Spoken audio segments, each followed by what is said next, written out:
Alright, here we go. DC police commander placed on leave over deliberately falsifying crime data. Uh-oh. Falsifying the data. How could you? What do we got here? The police union has accused Pulliam of deliberately falsifying the data. As attention has turned to Washington, D.C. and crime in the district in the wake of former Doge employee being attacked, it has been revealed that a commander with the Metropolitan Police Department has placed on paid administrative leave in mid-May after being accused of falsifying crime data. Commander Michael Pulliam was placed on leave and under investigation for questionable charges to crime data. But law enforcement sources familiar with the investigation told NBC4 Pulliam was the commander of the 3rd District, which patrols the Adams Morgan and Columbia Heights neighborhoods. Here's an important story everyone is missing, and it was just flagged for me by someone in the know. Oh, this was Charlie Kirk.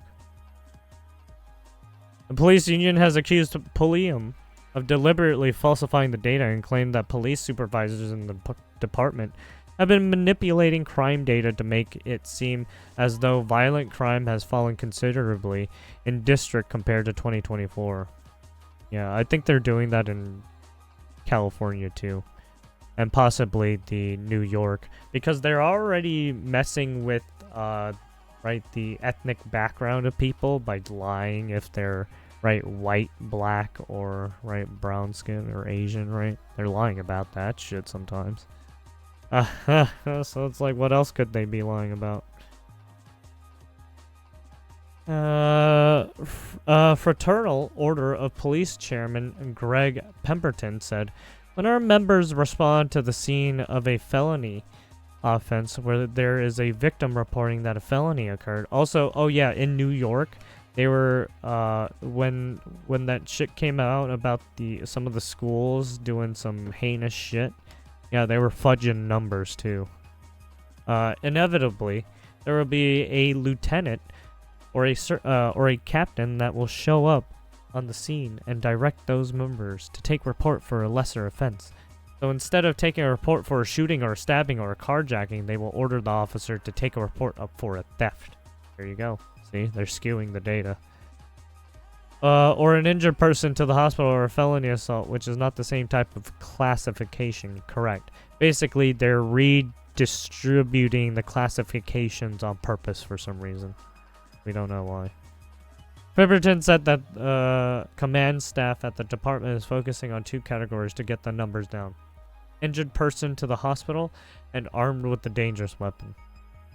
When management officials are directing officers to take reports for felony assault, Pemberton said, or if they're going back into police databases and changing offenses to felony assault. Felony assault is not a category of crime that's listed on the department's daily crime stats. It's also not something that's a requirement of the FBI's Uniform Crime Reporting Program. So by changing criminal offenses from, for example, ADW bat or ADW gun, so I'm guessing battery with a deadly weapon, blunt weapon, or could be a sword, knife, right? And then, or you have ADW gun, right, and to felony assault. That would avoid both the MPD and the FBI from reporting that as a Part 1 or a felony offense. He added, what we've heard through our members and through members of management that were willing to talk with the union is that this is a directive from the command staff, is that they want to make sure that these classifications of these reports are adjusted over time to make sure that the overall crime stats stay down. And this is deliberately done. At the time of NBC4's report in mid-July, crime data showed that violent crime was down 28% as of Thursday. DC police stats said that Violent crime is down 26% from the same period in 2024, and all crime is down 7%. Pemberton said in response to this 28% statistic. That's preposterous. There's absolutely no way crime could be down 28% last year. They suggested that it went down 34%. The Metropolitan Police Department is committed to upholding the trust and the confidence of the public, Chief Pamela Smith told the outlet. In regard to the union's claims, any irregularity in crime data brought to my attention will be addressed immediately. I do not condone any official reclassifying criminal offenses outside the guidelines set in MPD policy. Any allegation of this behavior will be dealt with through our internal processes, which will ensure those members are held accountable. I have the utmost confidence in the command staff leadership currently in place across the Metropolitan Police Department. Pulliam, being placed on leave, also came around 1 week after he filed a complaint against Executive Assistant Chief of Police and Andre Wright. Pulliam's wife, Captain Rachel Pulliam, was transferred to Midnights in the 7th District from the Youth Division in April by Chief Smith. 3 sources familiar with the incident said that Wright ordered Pulliam to pack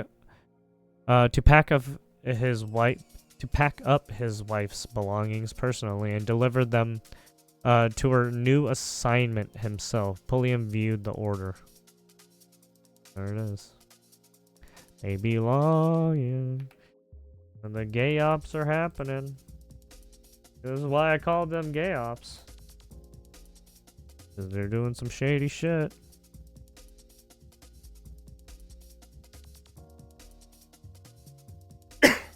So this happened 4 days ago. Palestinian Pele killed in Israeli attack in southern Gaza. Footballer known as the Palestinian Pele has been killed in an Israeli attack in southern Gaza, according to the Palestinian Football Association, PFA. Palestine Football Association. Suleiman al-Obed was killed on Wednesday when Israeli forces attacked civilians waiting for humanitarian aid, the PFA said. During his long career, al-Obed, 41, scored more than 100 goals, making him one of the brightest stars of Palestinian football, it said. Born in Gaza on 24th March 1984, Obed began his footballing career with Khadmat al-Shaiti, later playing for Makaza Shabab al-Amari in the occupied West Bank and the Gaza Sport. A fixture in the Palestinian national side after his debut in 2007, Obed gained 24 caps and scored twice. The PFA said, most memorable with a scissor kick against Yemen during the 2010 West Asian Football Federation Championship. His talent on the pitch earned him the nickname the Palestinian Pele, a nod to the legendary Brazilian widely hailed as one of the greatest players. Yeah, Pele, greatest players of all time. His death adds to a growing toll of athletes lost in Gaza since the war began, with at least 662 sports people and their relatives reported to have been killed. The number of footballers killed or who died from starvation has reached 421, including 103 children, the PFA said. Obed is survived by his wife and 5 children, according to the PFA. 288 sports facilities have been damaged or reduced to rubble across Gaza and the West Bank, from stadiums and training grounds to gyms and clubhouses. The vast majority, 268, were in Gaza, while 20 were in the West Bank, with about half serving football directly. Sorry, I said 288 and like 268, sorry. 288 and 268. Among the sites hit was the PFA headquarters in Gaza, struck during an Israeli air raid. More than 1,300 Palestinians are reported to have been killed in the vicinity of aid distribution points Managed by the Gaza Humanitarian Foundation since the U.S. and Israeli-backed logistics groups launched in late May. Yeah, I don't know what the fuck they're doing. They're basically attacking, right, humanitarian aid people, in a sense. And they're attacking civilians. For some reason.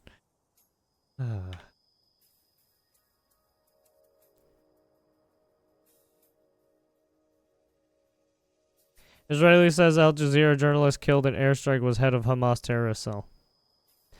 An Al Jazeera journalist who was killed by an Israeli airstrike in the Gaza Strip was the leader of Hamas terrorist cell. And the Israeli Defense Force announced Anas al-Sharif and 4 of his colleagues identified by Al Jazeera as correspondent Mohammed Karika and camera operators Ibrahim Zar and Mohammed Nofel and Mohamed Aliwa deceased Sunday in what is the Qatari-based network called a targeted Israeli attack on a tent housing journalists in Gaza City. IDF struck the terrorists Anas al-Sharif, who posed as a journalist for the Al Jazeera network. And there have been instances of people trying to pose as fucking, right, as journalists, so it's like... The Israeli military said in a statement, Anas al-Sharif served as the head of a terrorist cell in the Hamas terrorist organization. I don't know how credible that is, but I wouldn't... Hey man, you never know what could happen, right? And was responsible for advancing rocket attacks against Israeli civilians and IDF soldiers. Or IDF troops. Well, I mean, soldiers was like... the IDF also said it previously disclosed intelligence information and many documents found in the Gaza Strip, confirming al-Sharif's military affiliation with Hamas, from which the Al Jazeera network has attempted to disassociate itself. Intelligence and documents from Gaza, including rosters, terrorists, training lists, and salary records, prove he was a Hamas operative integrated into Al Jazeera. The IDF posted on X. A press badge isn't a shield for terrorism. Al Jazeera and al-Sharif previously rejected claims of his affiliation with Hamas, according to Reuters. Al Jazeera media network condemns in the strongest term that targeted assassination of its correspondents, Anas al-Sharif and Mohammed Rika, by the Israeli occupation forces in yet another blatant and premeditated attack on press freedom, the network said. You guys are in a war zone, so I mean, never mind. Anas and his colleagues were among the last remaining voices from within Gaza, providing the world with unfiltered, on-the-ground coverage of the devastating realities endured by its people. While international media was barred from entering, Al Jazeera journalists remained within besieged Gaza, experiencing the hunger and suffering they documented through their lenses, it added. The UN Human Rights Office also wrote on X that it condemned the killings and called for immediate, safe, and unhindered access to Gaza for all journalists.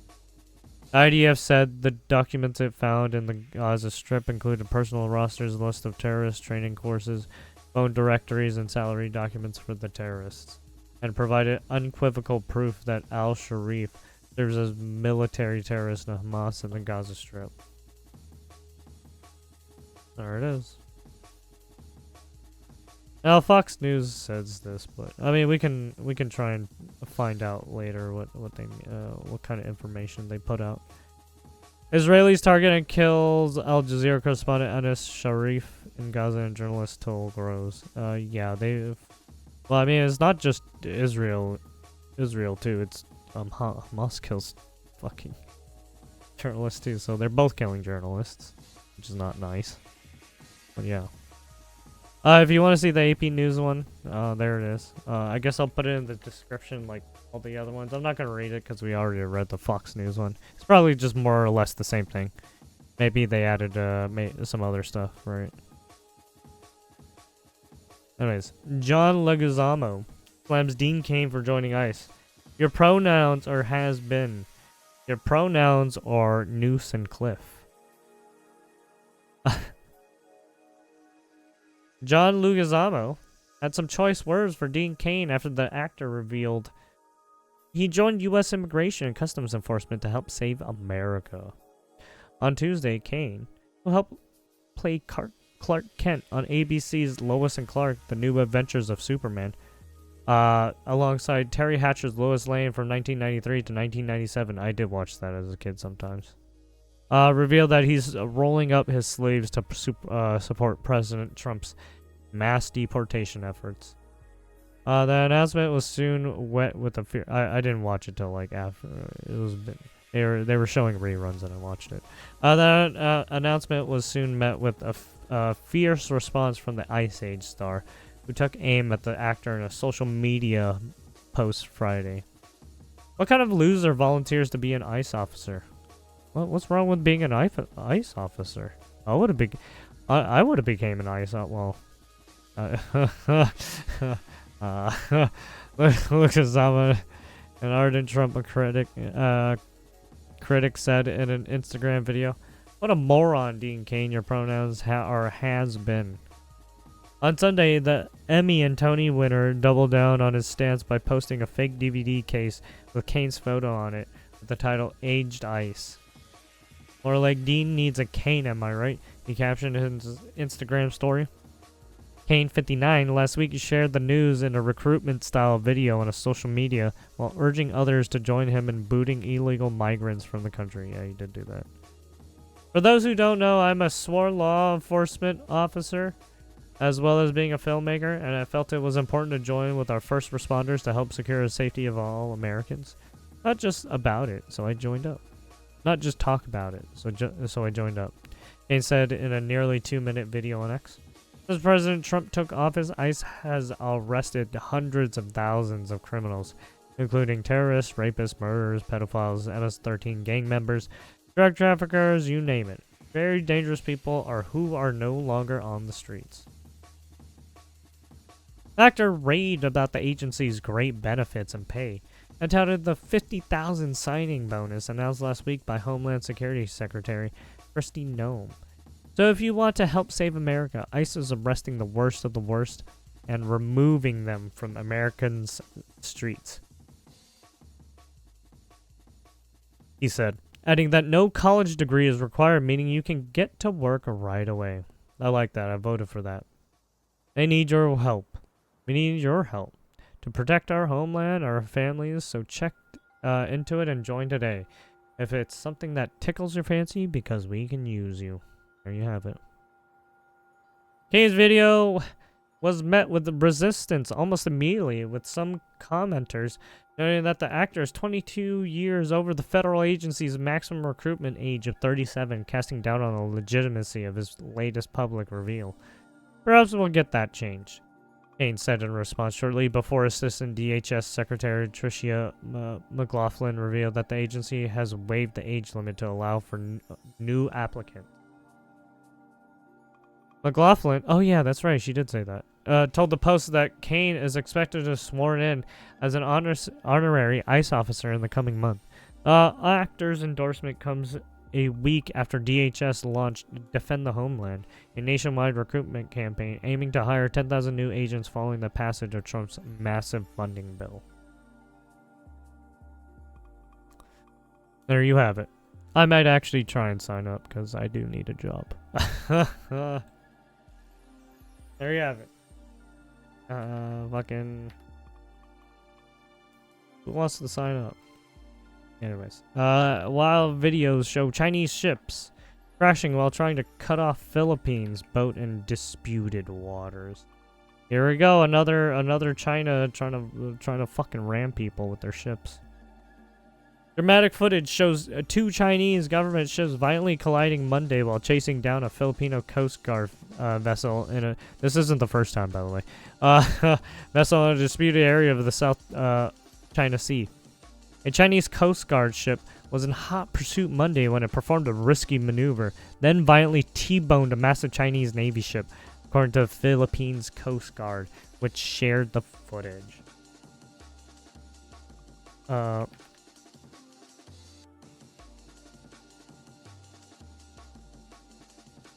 Crews could be heard shouting over the brutal sound of crunching metal, with photos showing the front of the Chinese vessel totally smashed. Fucking crumpled. The substantial damage left the Chinese ship unseaworthy, said Philippines Coast Guard's spokesperson, Commodore J. Ariela, adding that China declined help for any potential injuries or rescues. The wild showdown came at about 12 miles from the contested Scarborough Shoal, as two Philippines vessels were delivering food and fuel to around 35 Filipino fishing ships, G-Man News reported. Beijing has claimed nearly all the South China Sea for its own, including areas claimed by other neighboring countries like the Philippines, Vietnam, and Indonesia. Basically, they're trying to, make a monopoly out of it to push out Philippines, Vietnam, and Indonesia. Even though they're like right at the fucking they're right at the Washington, they're in the same fucking area. Anyways, China confirmed there was a confrontation between the two countries, but did not mention a collision, according to the BBC. Philippines President Ferdinand Bongbong Marcos Jr. said his country would continue to assert its territorial claims in the region. We will continue to be present. We will continue to defend our territory. We will continue to exercise our sovereignty rights. And despite any opposition from anyone, we will continue to do that, as we have done in the past 3 years, Marcos told reporters as a brief press conference hours after the incident, G-Man News reported. Marcos said that Monday's altercation was likely the result of comments he made last week when he warned China that the Philippines could be dragged into conflict between China and the United States over Taiwan. Yeah, that might do it. Yeah, that might do it.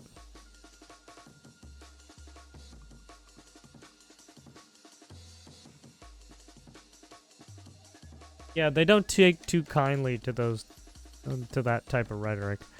I mean, you might get past, you might get past a pass with saying it about America and shit, but yeah, saying it about like like China and shit, I was like, oh. They're not gonna let that slide. 11-year-old girl attacked by mountain lion outside Malibu home. Jesus fuck. An 11-year-old girl was attacked by a mountain lion outside a home in Malibu, California, one of the nation's most exclusive celebrity enclaves. Correct. The girl was feeding chickens at a residence in a neighborhood off the famed Pacific Coast Highway on Sunday evening when the mountain lion suddenly emerged from the bushes and clamped its jaws on the child's arm, KTLA reported. She was rushed by her family to a local hospital where she is recovering, CBS News reported. Not why. The girl's exact injuries and conditions weren't immediately clear. Officers from the California Department of Fish and Wildlife tracked down and euthanized the cougar within an hour of the 5:45 p.m. attack. Authorities took DNA samples from the victim and the mountain lion to confirm it was involved, according to KTLA. They also have to check to make sure that she didn't get rabies, too. The attack comes just weeks after a 4-year-old child was attacked by a mountain lion while hiking with their family at Olympic National Park in Washington State.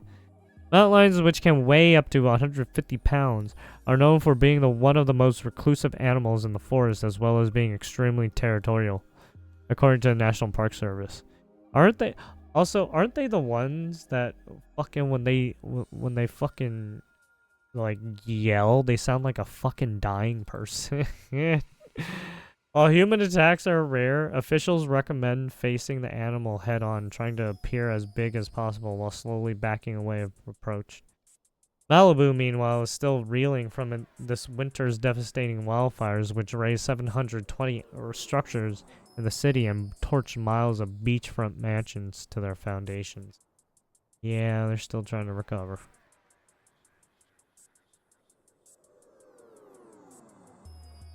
So there you have it.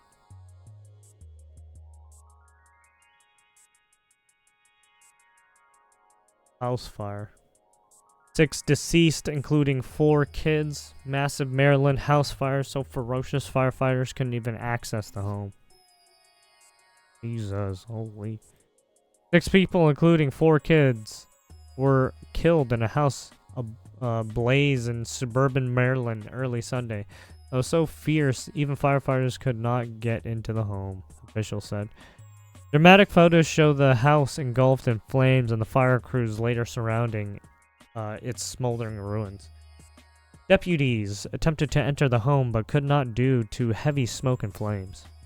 The office of the state fire marshal said in a statement late Sunday, 2 survivors were able to escape the home in Waldorf, Charles County, about 23 miles south of Washington, D.C., authorities said. A 9th person linked to the house was not at home and returned after the fire broke out around 8:40 a.m., according to the statement. Oh shit, in the early mornings. A firefighter had to be sent to the hospital from the scene while another first responder was treated there, WTOP reported. The cause of the fire is still under investigation, but is believed to have started on the right side of the house within an enclosed porch, the fire marshal's office said. Heavy machinery was pictured removing debris from the scene Sunday afternoon, WTOP reports. The victims of the blaze have yet to be publicly identified. This is an unimaginable loss for the community, said Acting State Fire Marshal Jason M. Mowbray. Our hearts go out to the families impacted by this heartbreaking event. In times like this, we must come together to support one another and remember the importance of fire safety in our homes. Yep. Total of 70 emergency personnel was sent to the scene, including from the Charles County Volunteer Fire's Emergency Medical Services, as well as officials from the Deputy State Fire Marshals and Charles County Sheriff's Office. It wasn't clear if the home had working smoke alarms, Master Deputy State Fire Marshal Oliver Alkier said Sunday, adding that the blaze was a reminder to regularly check your property's alarms. He also reminded the public to have fire drills in their homes so everyone knows how to safely escape. Yep. Correct. That's unfortunate. Alright, there you have it. What is this? Narcan? Drugs? Narcan and condoms and Plan B. Oh my. Parents pack doomsday kits for their college-bound kids. Here's how they're preparing for the worst. Oh, really? Pencils, notebooks, and Narcan. Concerned parents of incoming college freshmen are adding the life-saving nasal spray to back-to-school lists this year, along with condoms, Plan B, and more modern must-haves that might have been unthinkable a generation ago. And that's just fine with students like Summer 20, who said they prefer a matter-of-fact approach to the way campus life is lived now. I had administered Narcan to a girl who was passed out on the front line of an off-campus frat party. The psych major from North Carolina who didn't want to use her last name told the Post, "It literally saves people." Narcan, officially known as naloxone, is an opioid antagonist that reverses the effects of illicit substances such as fentanyl.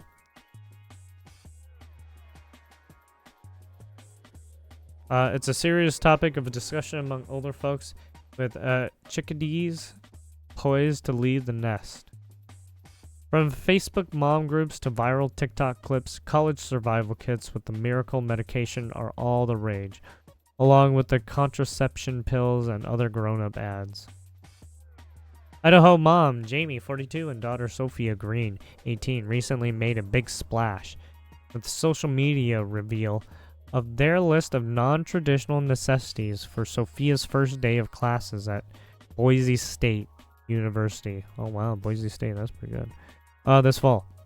And while the 5.6 million viewers of their clip were largely supportive, digital detractors downed the trend, arguing that applying adolescents without preventative products is sad and embarrassing. One contrarian commenter even wrote, "Damn, teach your daughters common sense, resilience, and willpower."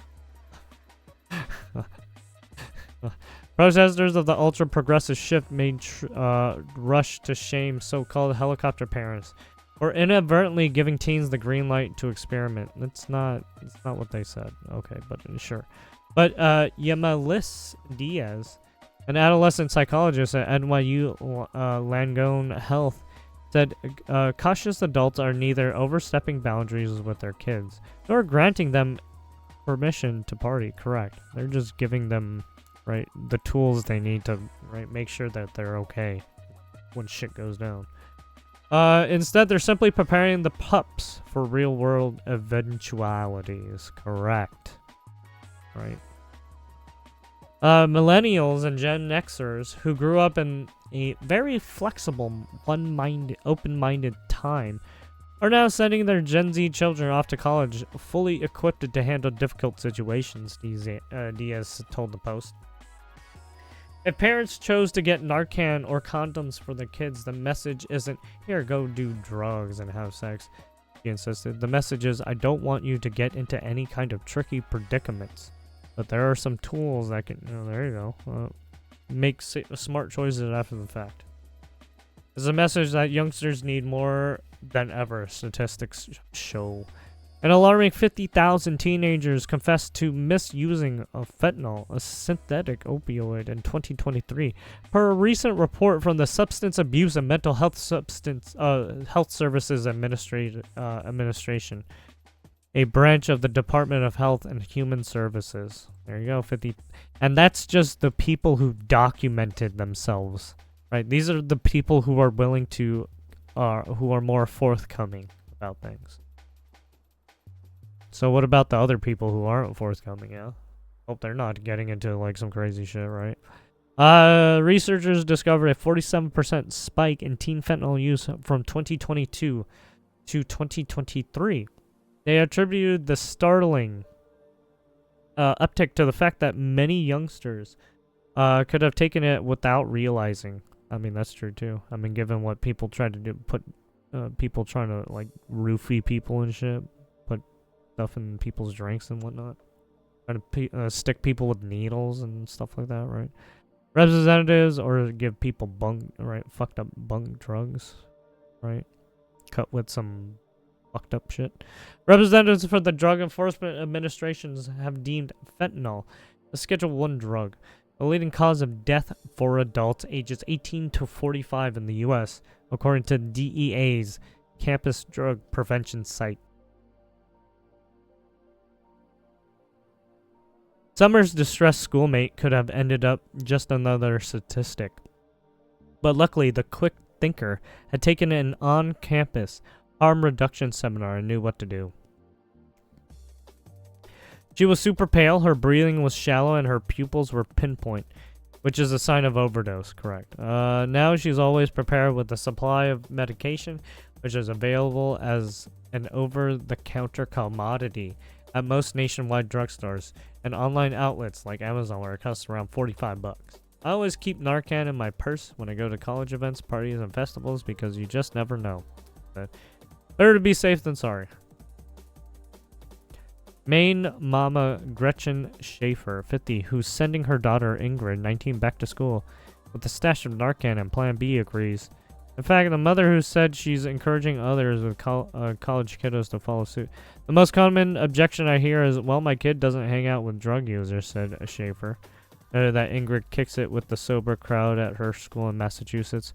Well, what if someone was slipped something and they have to reverse an overdose? Correct.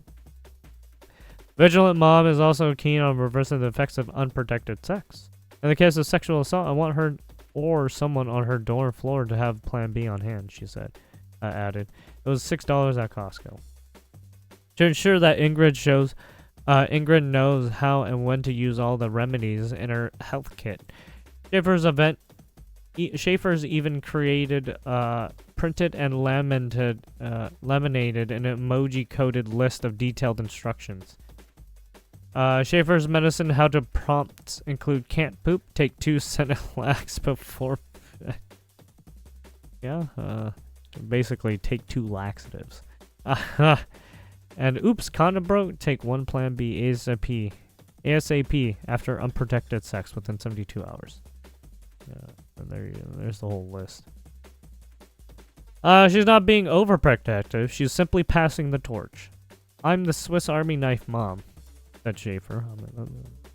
Oh. Good analogy. I want her to be the Swiss Army knife roommate.